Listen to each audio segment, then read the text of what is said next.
really got into Carl Jung when he talks about shadow work. Mm-hmm. And, as bright as your light is as big as your shadow is going to be. Oh, yes. And every single human has all these parts, yet Yeah. we're taught just show the good, joyful, sweet, kind, Yes. loving, brave, strong.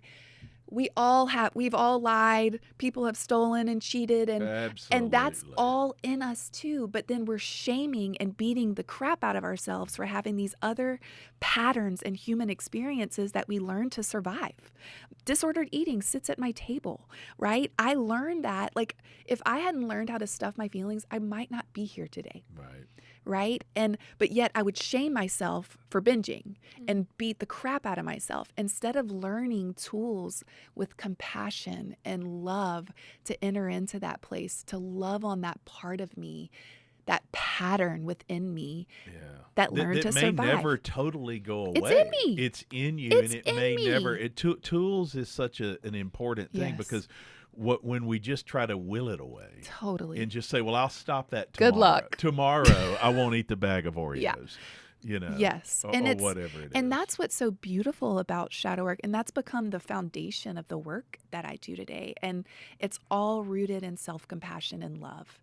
It's so rooted, and it's through practice, because we've been practicing beating the crap out of ourselves most of our lives. Like, I'm not doing this well enough. I'm not doing this. I'm not good enough. I'm not, and comparing ourselves and feeling like we have it all together. And that's just not human. Like, it's not. It's not. You are not meant to be perfect. Perfectionism sits at my table. Control sits at my table, right? I have lied. I have stolen. I have cheated.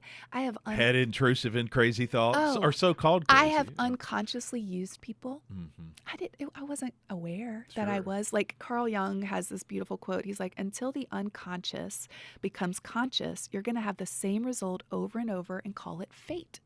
And you're just going to think that's the way it is. The way it is. That's all it is, until you start learning, like, oh, these unconscious patterns that I learned to survive, I can bring them out and actually bring love to them and care for them and listen to them. And if I need to make amends for them, it's like there's something so beautiful. All of a sudden, those parts of me are not in the driver's seat anymore.